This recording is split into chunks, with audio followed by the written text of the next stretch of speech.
First of all, a big hi to everybody. I saw this question and I thought through it quite a lot. And I thought, I would like to tell you over a video because it'll be a lot more easier to explain the context. So first of all, when you go back to your question, what is God? Is it a person? Is it a energy? Is it consciousness? Yeah, I can understand it's a very, very difficult thing to comprehend for us. But let me first start off for people who in the first place ask, is there God? For sure there is God.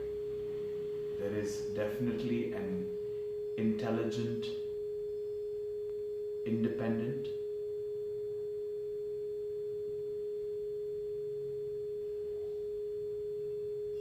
force, if you may call, that not only many people call as the source of life, the source of creation itself. Every religion has its own way of talking about the source. In Christianity, they refer to it as the Father. In Hinduism, it's Mahadeva. In Islam, it's Allah. And so on and so forth in the various great religions of the world. Now, if you're asking about that overall universal concept of what is God, I would look at this whole perspective from the functions of God, which is He is the generator and the creator.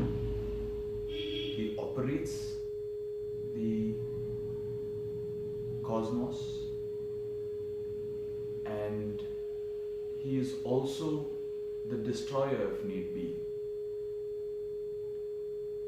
This is the way we understand the concept and the function of God, as in there is a source that has created, is operating, and if need be will destroy. But God has in its own ways this independent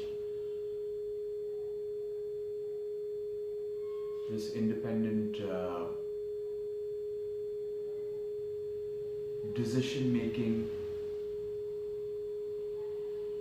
intelligent, infinitely intelligent source that is referred in many ways for the purpose of an understanding. Let's just call it the grand architect of the universe. So coming back to the subject of God being a creator, an operator, and a destroyer if need be, He also has two additional functions which from a human perspective is sometimes difficult to see, which is a deluder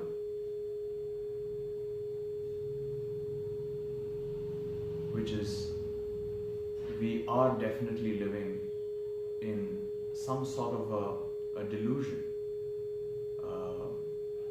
Most of us have watched the movie Matrix, not exactly the miles and miles and endless programmed kind of a system, but definitely a system where He can intelligently make every single decision if He wants to.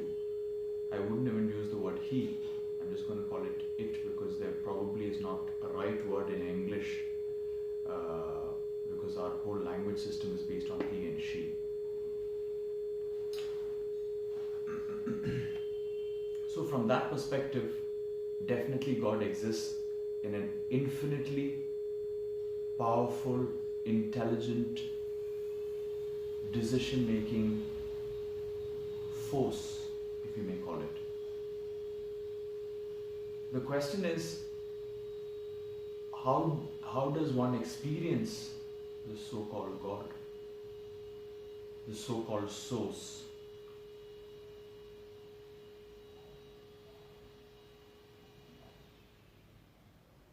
It's something that eludes most of us most of the time. We are unable to see God, we are unable to feel God. Therefore, a lot of questions arise as to, what is this whole thing about? What is this concept about God? We need to look at it from this perspective that God has created this cosmos, this universe, and I would even say multiverse, in complete sync with everything. Of course, when you look at the earth and the delusion that is happening, it is not clear why did he make a lot of things that aren't supposed to be the way it should be, at least to our human eye. But the good news is, God has connected us to the source within ourselves. This source within ourselves, what I'm referring to, is what every enlightened master is talking about. This source can only be accessed in oneness with the entire cosmos. It cannot be accessed with you in separation to God. We cannot see it as two entities. It is one big, I wouldn't even say big, it's infinitely infinite expression that is within us and everywhere around us. We say God is all around. It literally is true, because everything around you in some ways is God. You are God. I am God.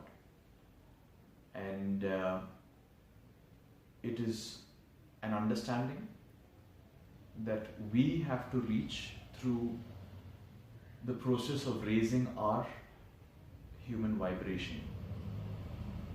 Nikola Tesla very interestingly says, the secret of the universe is knowing vibration, frequency, and energy. And just to explain this a little more in detail, if you look at us as a body and you see everything as matter, the body is matter, this house is matter, wherever you are, everything around you is matter. But if you actually go at the most micro level of that, we are a cell, then we are an atom. In the atom, there is nucleus and the atoms, and this particular atom that we are talking about is 99% free space. It is just the 1% that is the revolving electrons.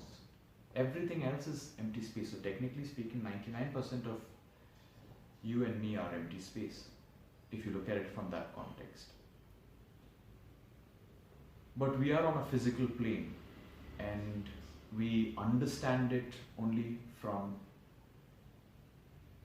up to, let's say, 5 dimensions. That is length, breadth, height, time, and space.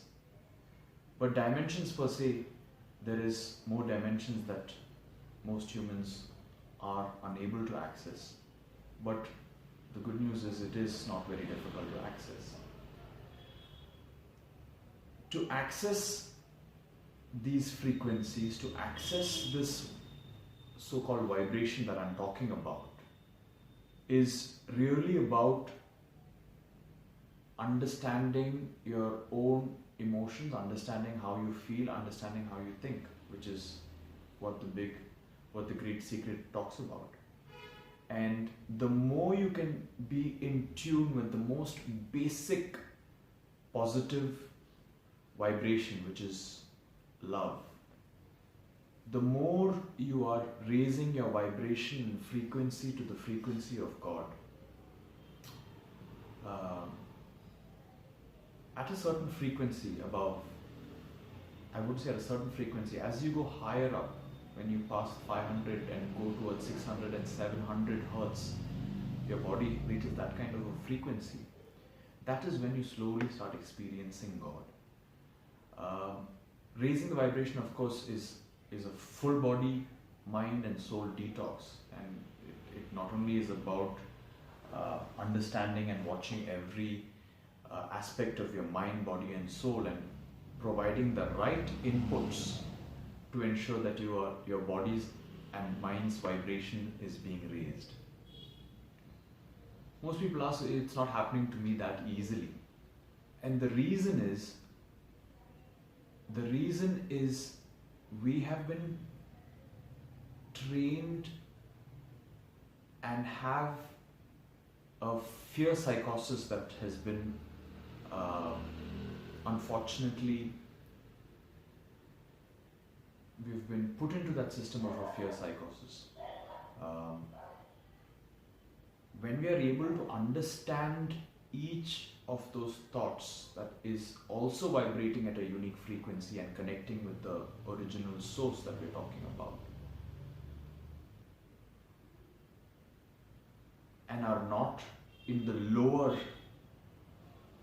frequencies of fear, greed, lust, and the various lower emotions on the emotional wheel.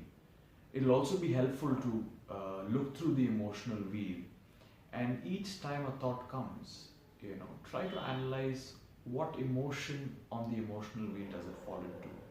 Is it a thought that is raising your vibration or lowering them? So what are the ramifications of this? How does that matter as to, okay, this is what God does, this is how you probably can experience it. At the right vibration, at the right frequency, and at the right energy in your body, you will be able to experience God. Not only that, you will start understanding and realizing that you are God. You are God, I am God. Everything and everyone around you are gods. And every God has infinite power. When I say infinite power, you should also understand that it is not infinite for everybody. It is infinite for everybody, but it is not equal for everybody. It is up to us, you and me, to decide how much of that power we want to use and how much of that power we do not want to use. We use a certain power to do, and certain capacities in our brain, certain capacities of our body to do our day-to-day functions, do our work, experience life the way we do. But that does not mean that those are the only powers that we can manifest. Through love and through the right emotions and the right processes, there is a process to reach that divine soul through yourself. Your soul is just blanketed with a body that has been given to you so that the soul can exist in the body. So the concept of the soul and this universe or the multiverse per se is you are in full connection to that original source, but it's only about you tuning to that right frequency. It's very much like a radio. We are actually radios. When you tune your radio to the right frequency, you can hear it crystal clear.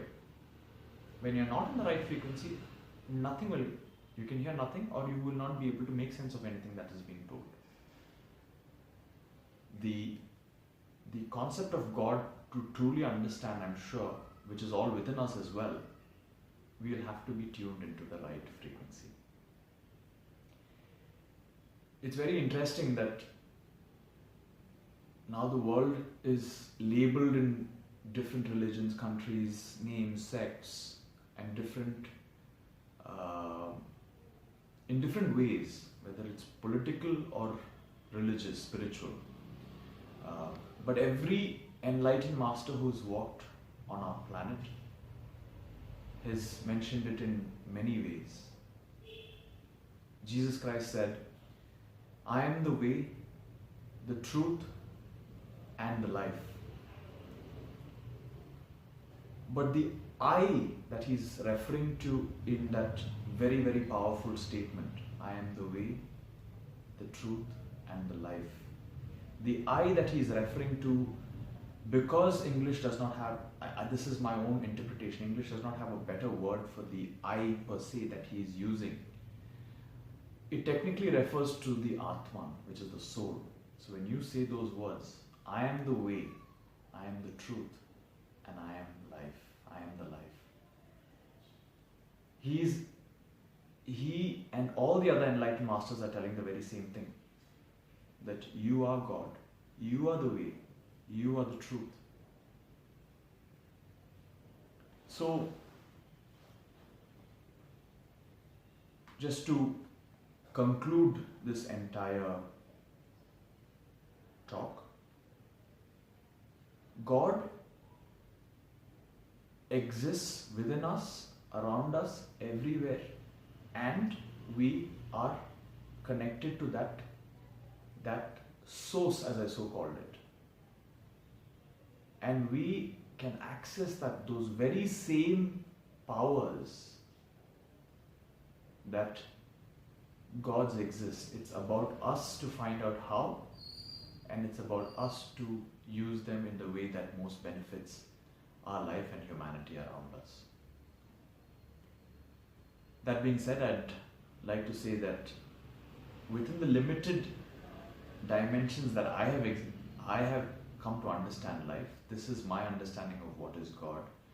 I'm not going to say that I know everything about God or I know God inside out, but in the spiritual path that I am, this is my understanding of God.